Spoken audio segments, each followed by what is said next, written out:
안녕하세요. 식당을 운영하고 있는 40대 여자입니다. 사람들은 본인이 얼마나 행복하고 또 얼마나 불행하든 남들과 자신을 비교하곤 합니다. 내가 이룬 것보다 남이 이룬 게 더 빠르고 쉽게, 더 대단한 걸 이룬 것처럼 보이기도 하고, 그래서 남의 집 떡이 더 커 보인다는 말이 있는 거겠죠. 근데 정작 그 떡이 어떤 과정으로 만들어졌는지, 나와는 얼마나 다른 재료를 쓰고 남이 그걸 만들면서 무엇을 희생했는지 보이지 않는 건 전혀 고려하지 않아요. 남이 내 떡을 보고 더 크게 봐주는 건 분명 기분 좋은 일이지만 그게 하루아침에 떡 하나 만들어진 거라고 그 과정을 폄하한다면 그렇게 무시당한 기분일 수가 없더군요. 심지어 그게 남도 아니고 나와 가장 가까운 사람, 내 가족이라면 떡을 만들어 온 시간이 그리 허무할 수가 없었습니다. 지금은 식당을 운영하는 자영업자지만 예전에는 일반 사무직이었어요. 마지막으로 일했던 회사는 웹 에이전시 회사에서 IT 사무행정 일을 했었죠. 20대 후반에 정말 돌고 돌아 들어간 회사였습니다. 그 전에 들어갔던 회사는 회사 대표가 야반도주를 해서 회사가 하루아침에 파산하고 사라지기도 했고, 점심 식사 비용 줄인다고 돌아가면서 직원들에게 밥을 만들게 하는 회사도 있어 봤거든요.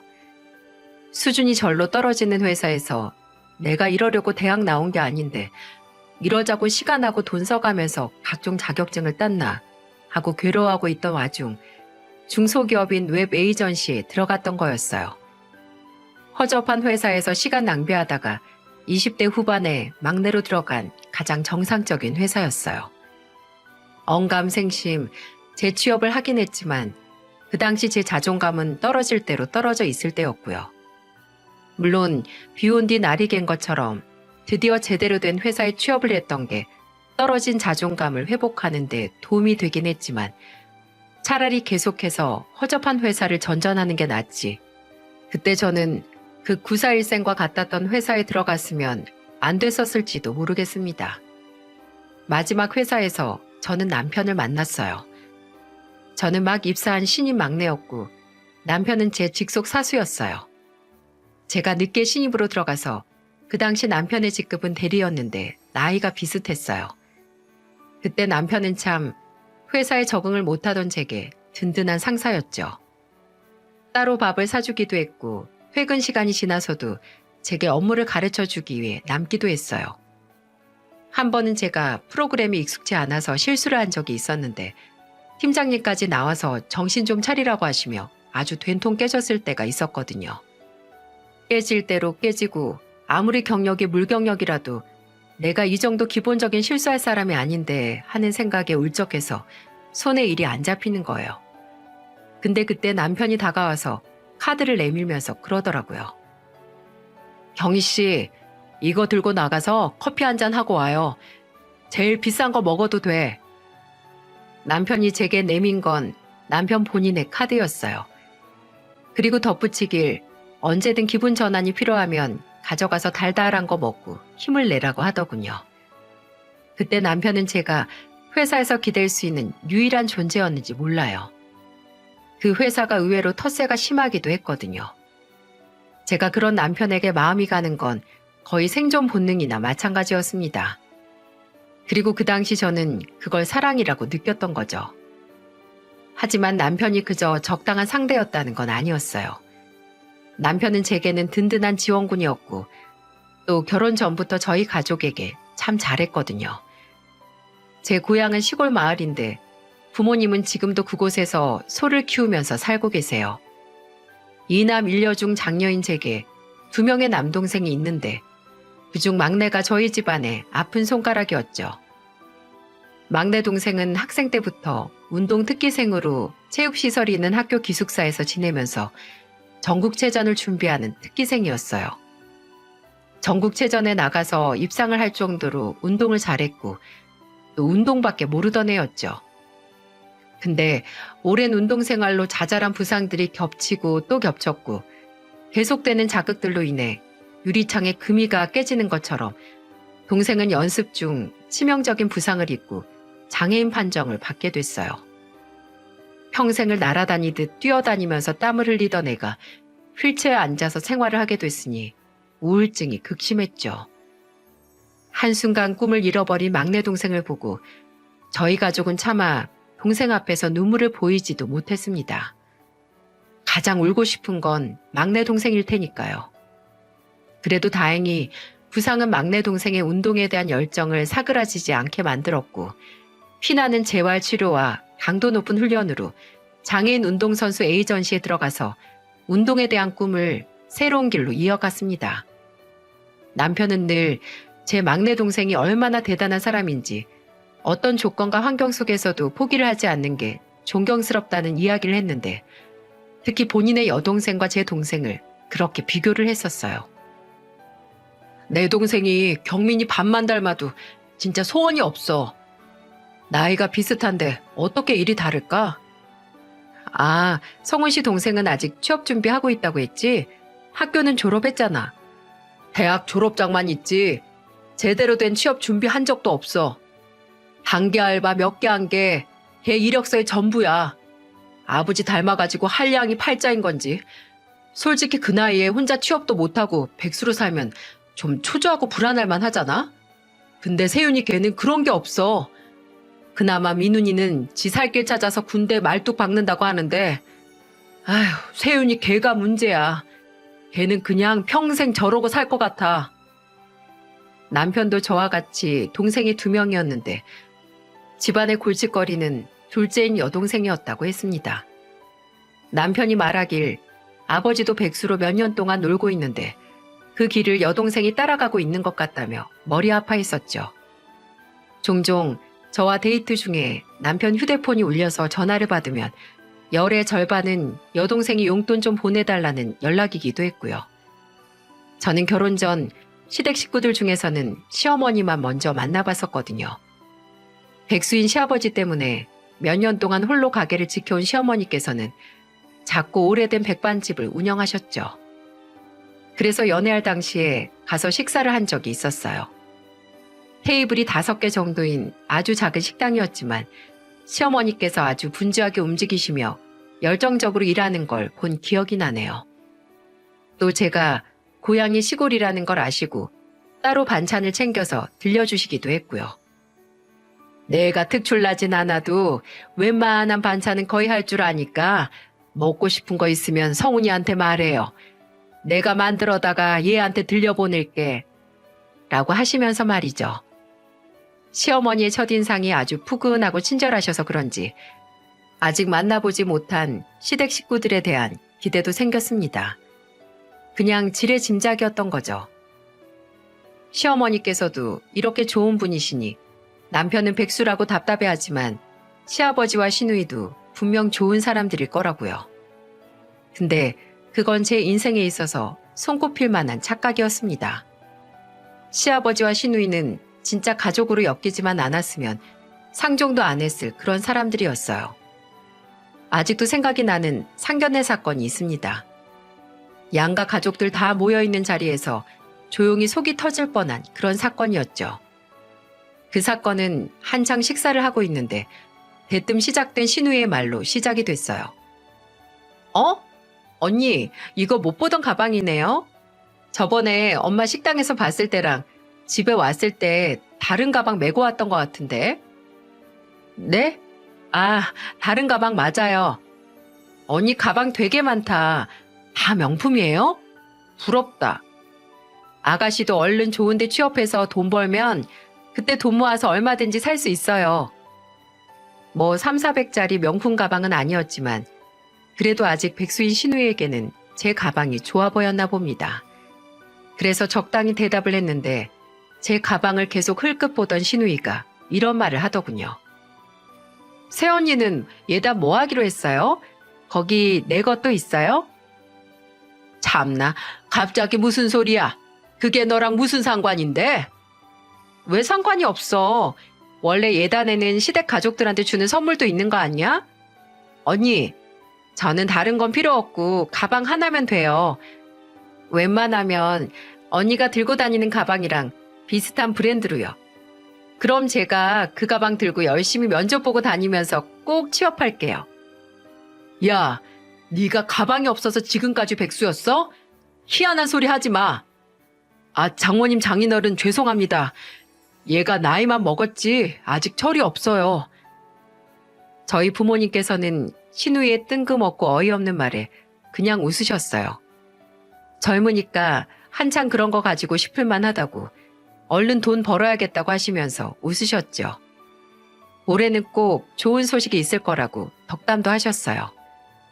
근데 그때 식사를 하시면서 또 반주를 걸치고 있었던 시아버지께서 이런 말을 하시는 겁니다.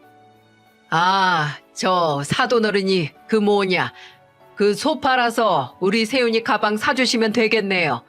안 그러냐 경이야? 아휴, 아버지 취하셨네. 장인어른이 왜 세윤이 가방을 사주세요? 술 이제 그만 드세요. 이러다가 저한테 엎여서 집에 가시겠어요. 아, 왜? 내가 뭐 못할 말 했냐? 그 사돈 집에 소가 몇 마리 있다고 했죠? 11? 허허, 사돈께서 기분 좋은 날이라서 일찍 취하셨나 봅니다. 집에 9마리 있습니다. 아, 그럼 한 마리 팔아도 되겠구만. 그 한 마리에 얼마입니까? 제가 그런 건 영 몰라서 그래도 수백은 하죠? 저희 아버지하고 어머니는 그냥 웃으셨어요. 솔직히 그냥 키우는 가축이 아니고 재산이잖아요. 근데 그걸 말하기 당연히 껄끄럽고 불편하죠. 근데 눈치가 없으신 건지 아니면 정말 궁금하신 건지 살짝만 알려달라고 귀를 가까이 하면서 되게 집요하게 물고 늘어지시는 겁니다. 시어머니께서 그럴 거면 당신 재산부터 까고 궁금해하라 라고 하지 않으셨다면 말할 때까지 캐냈을 거예요. 그러더니 갑자기 우리 세윤이가 일을 안 하고 싶어서 안 하는 게 아니라 못하는 거다. 쟤도 집에서 노는 게 마음이 안 편할 거다. 내가 저 마음 잘한다. 이제는 불러주는 곳이 없어서 너도 집에서 노는 게 아니라 계속 시간만 때우는 거라는 한탄을 시작하셨어요. 문제는 그 한탄이 뻔뻔한 욕으로 이어졌다는 거죠. 그러니까 우리 장남이 결혼을 하면 그래도 달에 최소 50은 이 애비한테 좀 줬으면 좋겠다 이 말입니다. 뭐 사돈이야 소가 9마리나 있으니 그까지도 50 우습겠지만 나 같은 사람한테는 그게 동아줄입니다. 동아줄. 아버지 이제 그만 좀 하세요.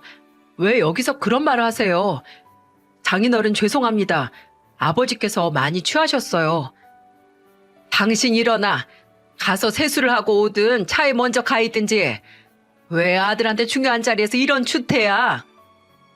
솔직히 저희 부모님도 시아버지가 저지른 무리에 불쾌하셨고 저도 화가 났지만 그런 시아버지와 시누이 때문에 땀을 삐질삐질 흘리고 순식간에 사색이 돼서 상황을 정리하고 사과하는 남편과 시어머니를 보니 제 마음이 많이 불편했습니다.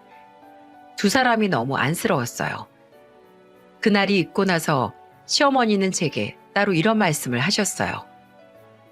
경이야, 네 시아버지가 용돈 이야기한 거 그거 절대로 모른 척해라. 나중에 그 인간이 또 얘기 꺼내면 어머님이 주지 말라고 했다고 해. 그리고 너희도 돈 없다고. 내가 성훈이한테도 말해두긴 할 텐데 나는 그 인간이 너한테 연락해서 그 소리 꺼낼까 겁이 난다. 용돈 저 버릇하면 네 시아버지 이제 니들 통장이나 지갑으로 생각할 거야. 돈 필요하면 바로 너희 찾을 거라고. 그러니까 절대 여지도 주지 말어. 알았지? 시어머니께서는 지극히 상식적인 분이셨고 사려 깊은 분이었어요. 그런 분이 같이 사는 시아버지와 시누이 때문에 속상해하신 걸 생각하면 제가 안타깝고 화가 나기도 했네요. 근데 시어머니는 그래도 남편이고 그래도 딸이니 남에게 절대 피해는 안 끼쳐도 본인이 책임져야 하는 거라고 생각을 하셨어요. 그러니까 일주일에 하루 쉬는 날 없이 식당 문을 열고 열심히 일을 하셨던 거죠. 저희 부모님도 그렇고 저도 분명 가족이 되면 속 터질 수밖에 없는 성격의 소유자인 시아버지와 시누이 때문에 제 결혼을 걱정했지만 그래도 그 사이에서 중재를 하려고 노력하고 어떻게든 제게 피해가 오지 않게 막아주는 남편과 시어머니를 믿고 결혼을 할 수 있었어요. 물론 그렇다고 해서 결혼 생활 동안 시아버지와 시누이 때문에 고생을 안 한 건 아닙니다. 어째 취업을 하나 했더니 딱 6개월 다니다가 그만두고 용돈 번다고 막 태어난 제 아들 오빠랑 새언니 출근하는 날에 돌봐줄 테니 용돈 달라고 하던 시누이는 애 데리고 매일 놀러 나갔다가 깐난쟁이 감기 걸려서 진짜 위험하게 만들기도 했고요. 시아버지께서는 평생 백수로 살다가 한탕 하겠다고 투자 설명회니 뭐니 들으러 다니시다가 사기당할 뻔한 걸 저하고 남편이 가서 겨우 구출한 적도 있었답니다. 남편의 피부치들만 아니면 그저 원수들이나 다름이 없었죠. 그나마 그렇게 사고를 치고 좀 가족들 눈치를 보면서 잠잠해지는 것 같더니 제가 둘째를 낳고 나서 식당을 열었을 때 다시 스멀스멀 무개념 짓을 하기 시작했어요. 딸을 낳고 나서 저는 회사에서 오도 가도 못한 처지가 됐어요. 짧은 육아휴직의 공백으로 부서에서 그전까지 아득바득 쌓아올린 제 입지는 애매한 위치가 됐고요. 그리고 애 둘을 키우면서 회사를 다니기도 엄마들에겐 아빠들과는 차원이 다른 어려움이 있었습니다. 일단 승진 심사에서 가정이 있고 자식이 있는 남자는 1순위라지만 가정이 있고 애가 있는 여자는 제일 후순위로 밀려나기 때문이죠. 이래저래 계속 일은 하고 싶고 또 해야 하는데 여기서 계속 있기에는 뭔가 시간 낭비 같다, 내 자리가 아닌 것 같다는 느낌을 지울 수가 없더라고요. 그때 제 지인이 몇 년 운영하던 식당을 내놨다는 소식을 들었어요. 꽤 넓은 소갈비 집이었는데 오픈했을 때 저도 갔는데 꽤 맛있었거든요. 근데 안타깝게도 지인의 남편이 가난 말기 판정을 받아서 요양차 지방으로 이사를 가면서 그 식당도 함께 내놨다는 거죠. 장사도 꽤 잘 됐던 걸로 아는데 아깝긴 하지만 그래도 가족이 먼저라고 씁쓸하게 말하던 지인을 위로해줬던 기억이 있네요. 근데 이상하게 회사에 마음이 뜨면서 그 지인의 식당이 계속 머릿속을 맴도는 거예요. 저는 장사 같은 건 생각도 안 해본 사람인데 왜 그 식당이 생각이 나는 거지 싶은 거예요. 그래서 지인을 만나서 식당에 대해서 넌지시 물었습니다. 뭐 운영하면서 어려움은 뭐였고 회사 다니는 거랑 식당이랑 뭐가 더 할만했냐, 매출은 얼마나 나오고 이런 것들이요. 지인은 제가 식당 인수에 마음이 있다는 걸 눈치채고 이것저것 아주 세세하게 알려줬습니다. 저는 솔직히 막상 들으면 흥미가 떨어지거나 할 줄 알았거든요. 엄두도 안 날 거라고요. 근데 지인이 꽤 솔직하고 자세하게 알려줬는데도 제가 노력만 하면 잘 해낼 수 있겠다, 한번 해보고 싶다는 도전의식이 활활 솟는 거예요. 진짜 몇 날 며칠 끙끙 혼자 고민을 하다가 결심을 내렸어요. 회사를 그만두고 식당을 인수하는 걸 말입니다. 저는 지인에게 인수 견적서와 그간 매출 내역, 그리고 고기를 받는 협력업체 연락처까지 받은 후에 남편에게 말을 꺼냈습니다. 처음에 남편은 반대를 했었죠. 장사 그거 아무나 하는 거 아니야. 왜 멀쩡한 직장을 놔두고 모험을 해? 그리고 인수 권리금 그거 만만치 않은데 그건 어떻게 할 건데? 우리 그렇게 위험 감수할 정도로 여유 없잖아. 그냥 지금 다니는 회사 다니다가 적당할 때 그만둬. 남편이 제 도전을 지지하고 응원해주지 않아 서운하긴 했지만 어쩔 수 없다고 생각을 했어요. 식당에서 서빙 아르바이트도 안 해본 제가 갑자기 식당을 인수한다니 믿음이 안 갔겠죠. 쉬운 결정도 아니었고요. 하지만 저는 어떻게 해서든 남편을 설득했습니다. 아무리 그래도 회사 다닐 때 받던 월급 이상은 벌겠다고 믿어달라고요. 그랬더니 남편이 내건 조건이 그거였습니다. 그럼 위험 감수를 덜게 인수할 때 필요한 권리금을 해결하라고요. 쉽게 말해서 우리의 공동재산은 일절 손대지 않고 따로 빌리거나 하라는 거였어요. 그때는 인간적으로 이해는 갔지만 솔직히 서운하더군요. 그 재산의 내 지분이 절반인데 그렇게 딱 선을 긋는 게 말입니다. 대출을 알아보다가 그냥 포기를 해야 하나 하고 있는데 다행히 저는 든든한 지원군의 도움을 받을 수 있었는데 바로 부모님께서 물심양면 거액의 권리금을 빌려주신 거예요. 부모님께서는 개인 사업을 하는 둘째나 평생 운동을 하는 막내처럼 평생 원하는 목표가 뚜렷하지 않던 제가 난생 처음으로 하고 싶은 일이 있다고 하자 부담을 감수하시고 도움을 주신 거죠. 부모님께서는 나중에라도 안 갚아도 되니 대신 열심히 하라고, 게을리하면 돈 뺏으러 갈 거라고 하셨지만 저는 조금만 자리를 잡으면 매달 그 돈을 갚겠다고 했습니다. 작은 돈도 아니고 아무리 부모님의 돈이라고 해도 마땅히 갚아야죠. 물론 남편도 동의했고요. 매출이 나기 시작하면 일정 부분 부모님의 돈을 갚아 나가기로 했습니다. 처음 시작을 남편에게 제대로 된 응원도 못 받고 부모님께는 도움까지 받았으니 한껏 어깨가 무거워진 상태에서 출발을 했죠. 3주간 식당을 인수해준 지인에게 운영 방침에 대해 과외도 받았습니다. 다행히 원래 일했던 직원들이 일부분 남아줘서 그분들께도 도움을 많이 받았죠. 새벽에 일어나서 가장 먼저 식당에 출근했고 시장 돌고 청소하고 반찬 만들고 또 주방 청소하고 손님들 오시면 한 분 한 분 고기 맛은 괜찮은지, 단골이시면 혹시 예전과 비교했을 때 많이 달라진 건 없는지 물어보면서 조사도 틈틈이 했고요. 뭔가 아쉽다 하면 새로운 반찬이나 메뉴를 개발하려고 주방 직원들과 머리를 싸매고 고민을 했죠. 진짜 자리 잡기 전까지는 하루에 4시간 이상 자본 적이 없는 것 같아요. 쉬는 날 없던 것도 당연했고요. 잘 시간이, 쉴 시간이 있었어도 행여 내 선택이 잘못된 건 아닐까 큰 마음 먹고 인수한 식당이 빛을 보지 않고 망하면 어쩌나 걱정이 돼서 제대로 쉬거나 잘 수도 없었지만요. 그런 걱정에 대한 보상인지 몇 달 지나서 저는 목표했던 매출을 예상보다 빠르게 낼 수 있었어요. 원래 잘 되던 식당이긴 했지만 뭔가 내 노력에 대한 결과물 같아서 얼마나 기뻤는지 모릅니다. 부모님께 빌린 돈도 매달 보내드릴 수 있게 됐고 직원 수를 늘려서 회사 다닐 때보다 수월하게 애들과 시간을 보낼 수도 있었어요. 그때는 남편도 인정을 하더라고요. 본인이 계속 말렸으면 큰일 날 뻔했다고요. 근데 달달한 냄새가 나기 시작하면 주변에 벌레가 꼬이기 마련이잖아요. 성공의 냄새 또한 마찬가지였습니다. 제 식당이 장사가 좀 되니까 주변에 벌레가 꼬이기 시작했어요. 예상하셨겠지만 시아버지와 시누이였습니다.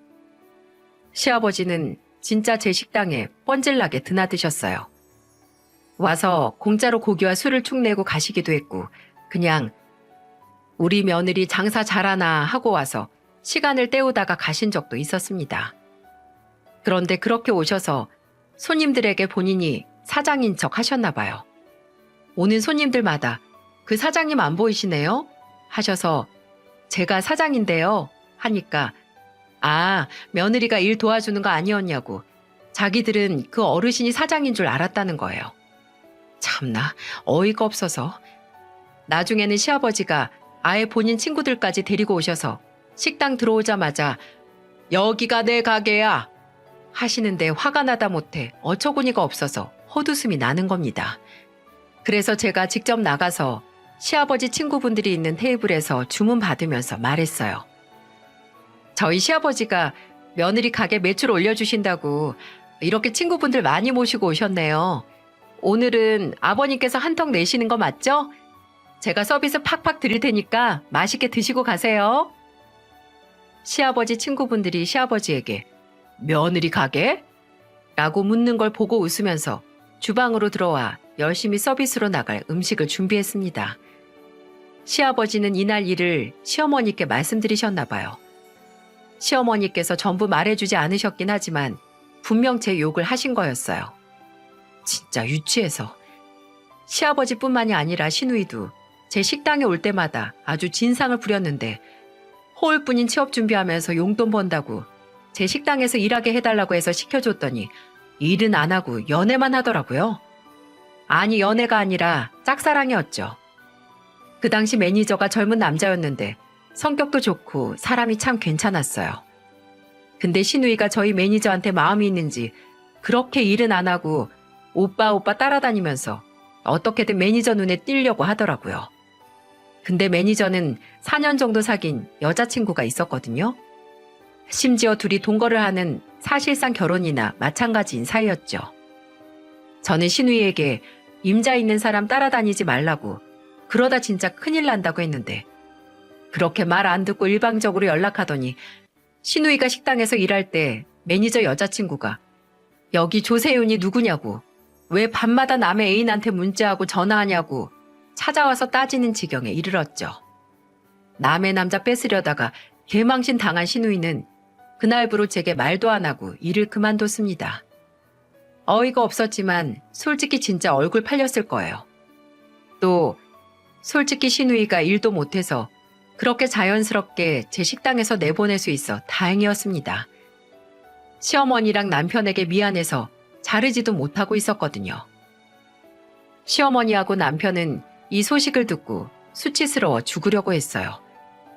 시어머니는 신우이에게 저게 분명히 망신살이 있는 게 틀림이 없다고 구술해야 한다고 하시면서 한탄을 하셨고, 남편도 한숨을 쉬면서 그래도 제가 월급을 잘 챙겨줬는데 지 복을 지가 찬다고 했네요.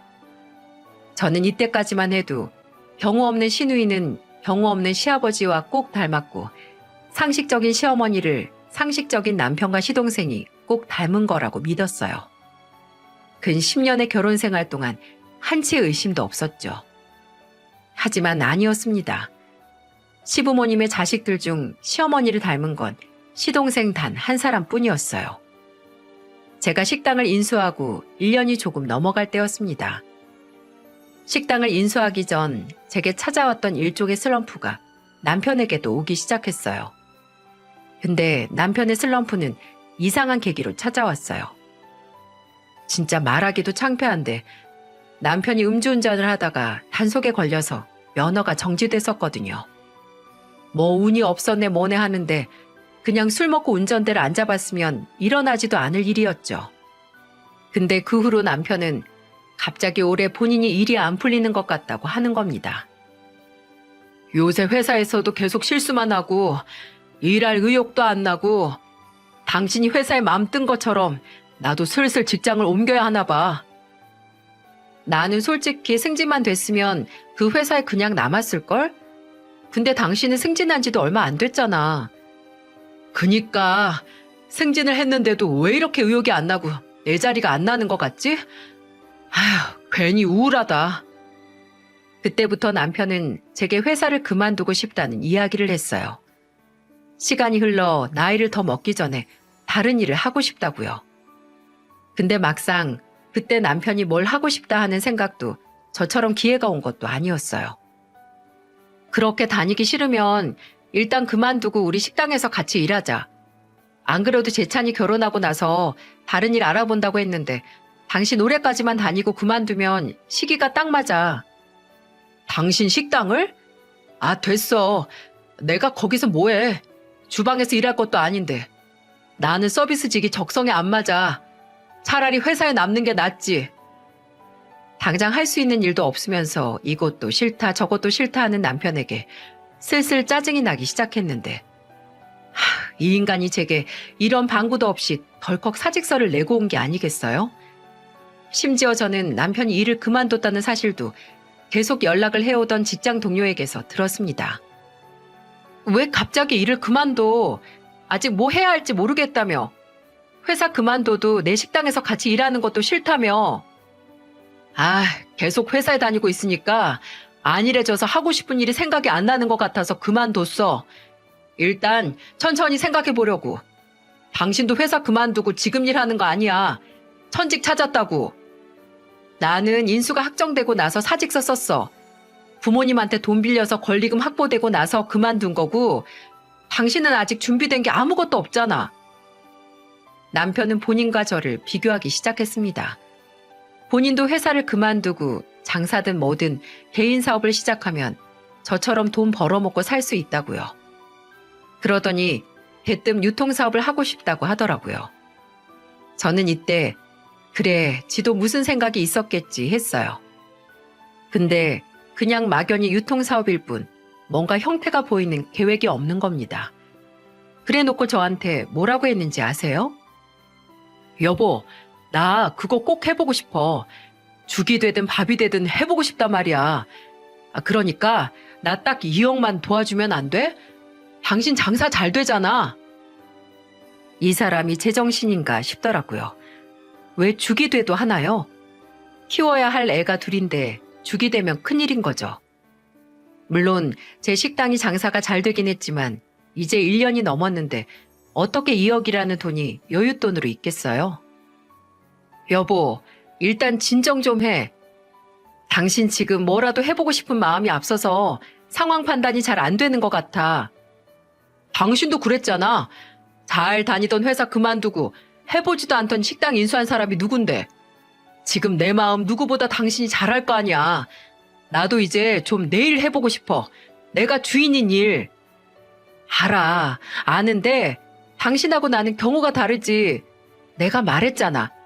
나는 인수할 식당도 돈도 준비된 상황이었고 당신은 지금 제대로 된 계획도 없고 돈도 없는 거잖아. 어떻게 나랑 당신을 비교해. 그리고 당신도 알잖아. 내가 식당 인수하고 하루에 서너 시간씩 자면서 아예 식당에서 살다시피 한 거. 왜 내가 여기까지 이룬 걸 마치 회사 그만두고 거저 얻은 것처럼 말해? 남편의 막무가내에 화가 나고 억울하기도 했어요. 저는 남편에게 함께 일할 사람이든 제대로 된 목표나 하다못해 유통업을 할 사업 유형이라도 세우고 대출을 받든 해서 사업을 해보자고 말했는데 남편은 제대로 된 사업 구상을 하지 않고 돈을 구하러 다녔어요. 시부모님께서는 원래 그럴 만한 돈이 없으시니 저희 부모님께 가서 손을 벌렸죠. 근데 제게 돈을 빌려주시고 이제 몇 달 돌려받으신 분들이 2억이라는 큰 돈이 어떻게 있으시겠어요? 저희 부모님께 거절을 당하고 온 남편은 이해가 안 될 정도로 분통해하면서 제게 그러더군요. 당신 부모님 진짜 너무하신다. 그래, 사위는 아들이 아니라는 거지? 딸은 그 큰 돈 먼저 덜컥 내주시고 사위는 찾아가서 무릎 꿇고 빌어도 안 도와주시네. 진짜 서럽다 서러워. 여보, 나 식당 권리금 우리 부모님한테 그냥 얻은 거 아니야. 빌린 거야. 지금도 다달이 갚는 거 알잖아. 아, 장모님이 갚지 말라고 한 거 당신이 그냥 보내는 거라며? 그게 부모 마음인가 보지. 그리고 식당 하라고 돈 주신 게 나 하나만 생각해서 주신 건 줄 알아? 나랑 사는 당신이랑 손주들 생각해서 내어주신 돈을 왜 차별이라고 생각해? 진짜 어이가 없다. 남편은 날이 갈수록 개팍해졌습니다. 충동적이고 호기롭게 회사를 그만뒀지만 막상 되는 일은 없고 머리에서 나오는 아이디어도 없으니 죽을 맛이었겠죠. 저는 그러지 말고 식당에서 같이 일을 하자고 했어요. 사람이 계속 집에만 있으면 그 생활에 익숙해져서 다시 일을 하기 어렵다고요.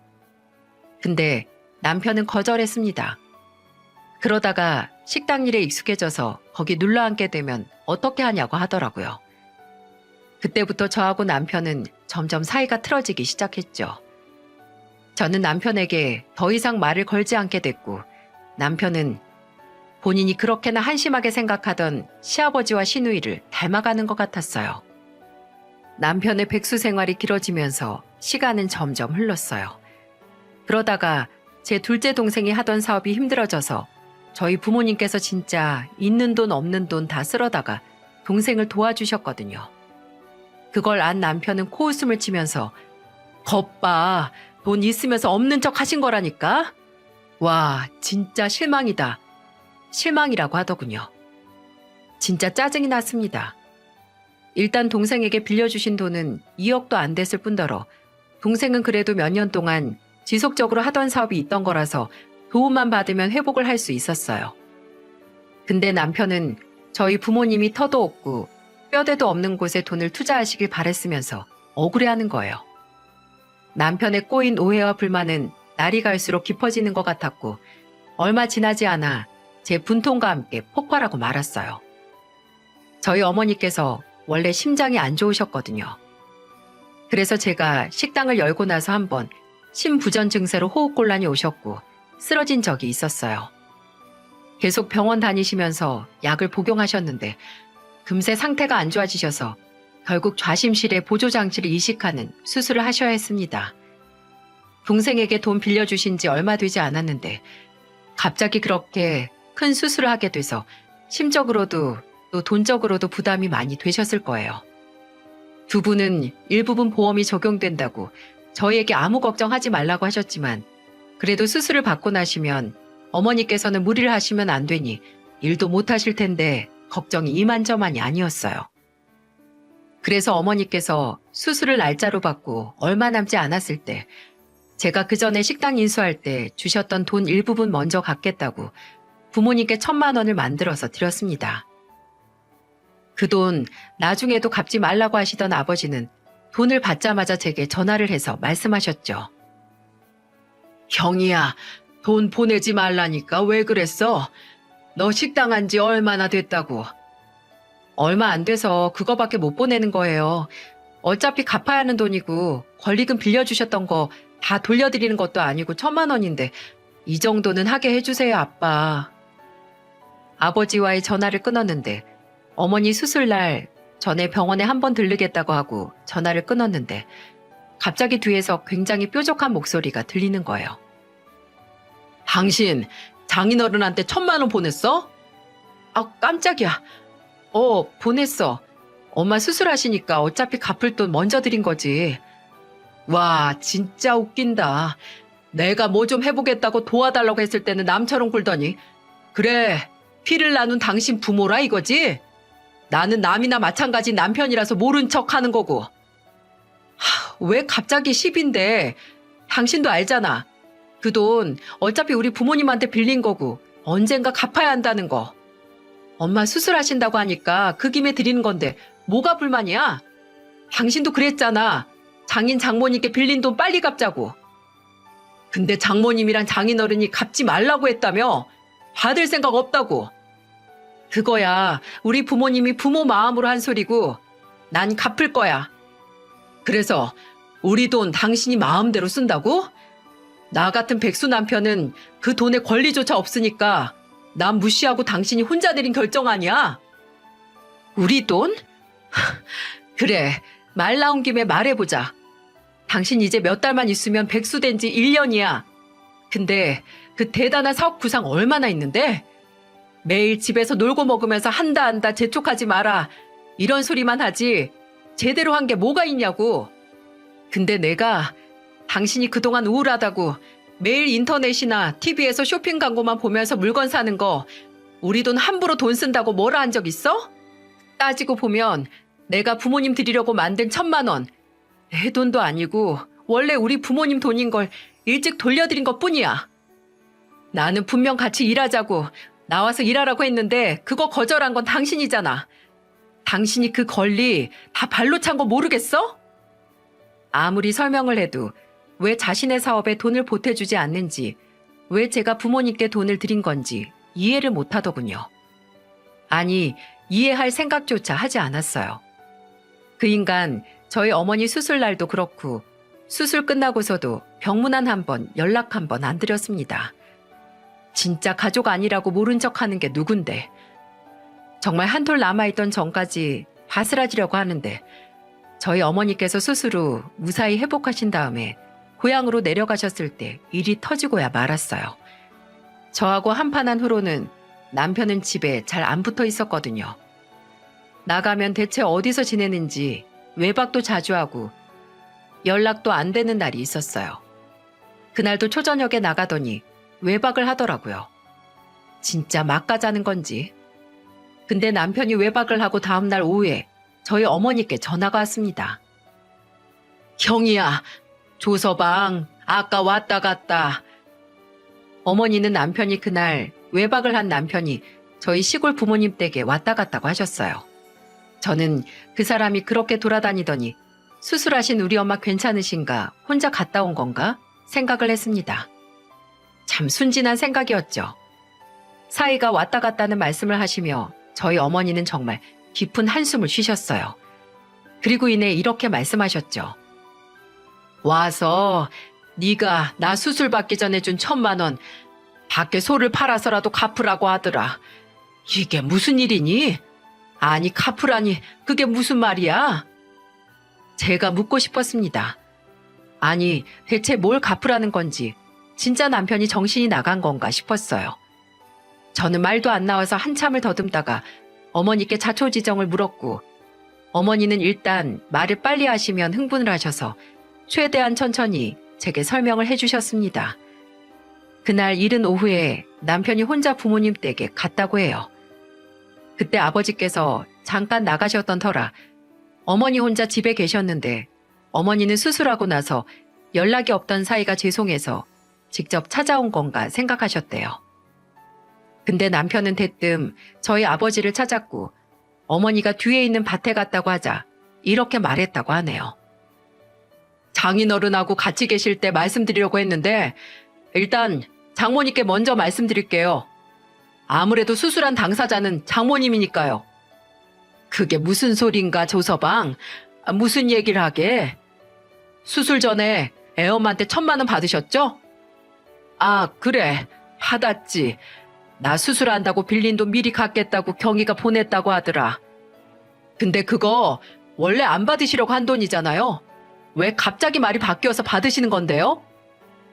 아니, 그건 말이 바뀐 게 아니라 경희가 나 생각해서 보낸 거기도 하고 또 자네도 알잖나. 병원 일 때문에 우리가 요새 여유가 없는 거. 네, 잘 알죠. 사위가 돈 필요할 때는 모른 척 하시다가 처남한테는 잘도 빌려주셨죠. 조서방, 지금 그때 일에 대해서 나한테 따지러 온 건가? 조서방 그때 준비도 안 됐으면서 그냥 돈만 구하러 온 거였잖아. 제가 뭐가 준비됐는지 장모님이 뭘 하신다고요? 됐고, 긴 말 안 하겠습니다. 어차피 받을 생각도 없는 딸 돈 그냥 주세요. 혹시 뭐 병원비로 나갔거나 해서 쓰셨으면 저 밖에 있는 소를 팔아서라도 갚으시던가요. 저는 어머니를 통해 남편이 실제로 내뱉은 말을 듣고 기절하고 싶었습니다. 당장 제가 느끼는 분노와 치욕을 감당할 수가 없었거든요. 아니, 다른 사람도 아니고 저희 어머니, 그것도 막 심장에 기계를 단 어머니에게 어떻게 돈 내놔라 할 수 있냐고요. 저는 어머니에게 그래서 뭐라고 하셨냐고 그냥 귓방맹이를 치고 헛소리 말라고 하고 쫓아내시지 라고 말했습니다. 근데 어머니가 그러시더라고요. 예, 엄마 지금 그렇게 흥분하면 바로 응급실 행이다. 그리고 엄마 대신 너희 아빠가 대신 그놈 쫓아냈어. 예, 내가 조서방 그놈보다 네 아버지 때문에 심장에 단 거 떨어질 뻔했다. 어머니는 남편의 건방지고 억지스런 요구에 화가 났지만 당장 수술하고 얼마 되지도 않았고 흥분하면 큰일이라서 뭐라 말도 못하고 계셨다고 해요. 근데 그때 저희 아버지께서 돌아오셨고 아버지는 밭에서 일하시다가 휜 연장들을 들고 집 안으로 들어오셨다고 합니다. 집에 와 있는 남편을 보고 의아해하는 아버지에게 어머니는 상황을 설명했고 아버지는 네가 지금 그걸 심장 수술한 장모 앞에서 해야겠냐고 이 사람 잘못되면 어떻게 할 거냐고 하면서 들고 있던 연장 중 곡괭이를 들고 남편을 쫓아내셨다고 하네요. 이성을 잃으신 거죠. 예, 조서방 아주 생쥐처럼 도망가더라. 아휴, 아주 기세등등해서 맡긴 돈 찾아온 사채업자가 따로 없더니 네 아버지가 곡괭이 휘두르면서 혓바닥 내놓으라고 하니까 그대로 튀었어. 근데 조서방 대체 왜 그런다니? 너희 대체 무슨 일이 있는 거야? 저는 한동안 대답도 못했습니다. 어디서부터 뭐를 곤란해 어머니께 말씀을 드려야 할지 모르겠더라고요. 심지어 수술하고 태어난 지 얼마 안 된 어머니께 말씀을 드릴 수가 없어서 일단 나중에 내가 설명을 하겠다고 걱정 마시라고 하고 전화를 끊었습니다. 그리고 걱정해야 할 건 남편이었고요. 저는 그날 저녁, 아니 저녁도 아니죠. 새벽이나 매한가지였습니다. 늦은 시각에 집에 조용히 들어오는 남편을 붙들고 말했어요. 당신 도대체 왜 그래? 뭐가 문제야? 왜 막 수술하고 태어난 우리 엄마한테 가서 그 행패를 부리냐고. 당신이 빚쟁이야? 아니 당신은 빚쟁이만도 못해. 빌려준 적도 없는 돈 받으러 가는 양아치가 세상 천지에 어딨어? 너 말 조심해. 왜 빌려준 적이 없어?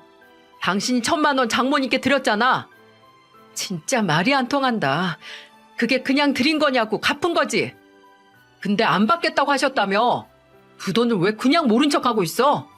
필요 없으면 필요한 사람이 가져가서 쓰는 게 합리적이지. 지금 합리적이라고 했냐? 멀쩡히 잘 다니던 회사 아무런 계획도 없이 그만두고 1년째 백수로 지내는 건 합리적이고? 됐다, 됐어. 더 이상 당신하고 똑같은 문제로 계속 싸우고 싶지 않아. 우리 갈라서자. 이혼해. 앞으로 자기 연민에 빠져서 매사에 불평불만 남 탓하려면 혼자 해, 혼자. 나는 이제 내 인생, 내 애들 위한 인생만 살 거니까. 제가 이혼하자고 해도 남편은 하자 해. 나도 너같이 네 가족만 챙기는 이기적인 여자하고 못 살겠다. 라고 하더군요. 근데 이혼을 무슨 다투면서 나온 말뿐이라고 생각을 했는지 며칠 뒤 제가 식당에서 퇴근하고 돌아오니까 식탁에 어디서 사온 건지 음식이랑 와인잔 그리고 샴페인 한 병을 두고 말하더라고요. 왔어? 늦었네. 앉아. 배고프겠다. 뭐 하는 짓이야? 내가 분명 짐 싸서 나가라고 했잖아. 일단 앉아봐. 앉아서 이야기해. 우리 요새 힘들었잖아. 당신도 나도. 말은 똑바로 해. 나는 힘들 게 없는 사람이었어. 근데 당신이 날 힘들게 만든 거지. 그래. 내가 입이 10개라도 할 말이 없어. 근데 생각을 해봐. 내가 그렇게까지 절박해지지 않을 수 있었나. 나도 이제 내 잘못 아니까 우리 샴페인 한 잔씩 하면서 대화 좀 해. 그리고 화해하자. 이거 우리가 화해하는 축하 자리라고 해도 되고. 정말 제정신이 아니구나. 혼자 사태 파악을 도통 못하는구나 싶었네요. 저는 남편이 내미는 샴페인이 담긴 잔에 제가 씻고 있던 껌을 내뱉었습니다. 그리고 말했어요. 뭐든 너나 축하해. 나는 너랑 이혼한 다음에 혼자서 축하할 테니까. 내가 분명 말했을 텐데 이혼이라고. 이제 당신하고 살고 싶지 않다고. 선우 엄마, 진짜 이럴 거야? 그래, 이럴 거다. 어쩔래? 그러니까 제발 이제는 상황 파악 좀 해. 당신 지금 뭘 해도 내 마음 못 돌려. 이제 돌아갈 마음도 없으니까. 내 노력은 그저 거저 얹고 부모님한테 기대서 이룬 아무것도 아닌 거 취급하면서 본인이 안 되는 건 남 탓만 하는 사람이랑 내가 왜 살아? 나는 내가 노력한 거 알아주는 사람들이랑 살 거야. 우리 부모님, 내 동생, 그리고 엄마 퇴근하면 수고했다고 다리 주물러주는 내 딸이랑 아들이랑 살 거니까 제발 아닌 사람은 내 인생에서 나가주세요. 현실 도피하는 남편과는, 아니 전 남편과는 양육권 문제 때문에 이혼 소송이 좀 길어졌습니다. 그뿐만 아니라 전 남편이 제 식당까지 본인과 공동 재산이라서 재산 분할 대상이라고 주장을 해서 그것 때문에도 소송이 좀 길어졌네요. 다행히 식당은 부모님께서 권리금을 전부 지원해 주셨고 그 돈 갚은 것도 저라서 남편의 권리는 인정이 되지 않았습니다. 심지어 그 인간 백수된 기간이 꽤 길었잖아요. 그렇게 지 아버지랑 동생 무시하더니 그냥 똑같은 불이었던 거죠. 그냥 백수였던 것뿐만이 아니라 남이 이룬 건 그저 쉽게 보고 빌붙는 걸 창피하지 않는 그 거지 근성까지 말입니다. 저는 제 몫의 재산 분할과 양육권을 받고 그 인간과 완전히 끝냈습니다. 아니, 끝이 좀 구질구질하긴 했어요.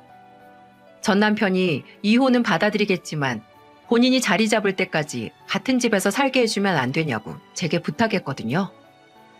선우 엄마, 나 진짜 갈 데 없어. 부모님 집 가면 방도 없어서 거실에서 지내야 한단 말이야. 내가 딱 3개월 안에 고시원이든 어디든 구해서 갈 테니까 나 좀 재워주면 안 돼? 내가 당신 눈에 안 띄고 정말 조용히 지내다가 나갈게. 저는 그 절절한 부탁에 나도 내 집도 식당도 바퀴벌레 한 마리 얹혀 살게 안 해. 라고 말하면서 거절을 했습니다. 나중에 듣기로는 정말 시댁에서 얹혀 지내면서 거실에서 산다고 하더라고요. 심지어 일도 못 구해서 시어머니가 하시는 백반집 배달을 하면서 근근히 살고 있다고 나중에 손주들 안부를 묻기 위해 전화를 하신 시어머니께 들었습니다. 주방 일은 하기 싫고 서비스업은 적성에 안 맞는다고 궁시렁거리더니 마지막에 그 인간을 받아준 건 시어머니의 식당이었네요. 참 만감이 교차합니다. 정말 안 그럴 것 같은 사람이 나를 실망시킬 때 우리는 지금까지의 시간이 무너져 내릴 것 같은 실망감을 맛보게 되죠. 어쩌면 그 사람과 내가 가까운 만큼 내가 그 사람을 나 자신과 동일시시켰기 때문이 아니었나 싶어요. 내가 선택한 내 사람이니까 그러지 않을 거라고 분명 다시 원래 내가 사랑하고 믿었던 모습으로 되돌아올 거라고 말하다가 쓴맛을 보게 되는 겁니다. 믿음을 받는 것만큼 믿음을 주는 게 어려운 일인데 상처를 받는 건 믿음을 줬을 때 더 크게 받는 것 같습니다. 저는 지금 열심히 제 식당을 키워나가면서 딸하고 아들을 키우며 바쁘게 살지만 종종 쓰게 올라오는 기억들 때문에 힘들긴 하네요. 그래서 더 바쁘게 예전 생각은 아예 안 나도록 열심히 살려고 합니다. 시간이 모든 걸 해결해 주지만 그 시간을 더 열심히 남들보다 빠르게 굴리면 더 먼저 해결을 할 수 있겠죠? 마지막으로 저와 제 가족, 그리고 제 식당의 번창을 기도하며 사연을 마치도록 하겠습니다. 여러분이 살다가 정말 맛있는 소갈비집과 진짜 친절한 사장님을 마주했을 때 그 식당이 제 식당이었으면 좋겠네요. 모두 건강하시고 늘 보람찬 하루를 보내셨으면 좋겠습니다.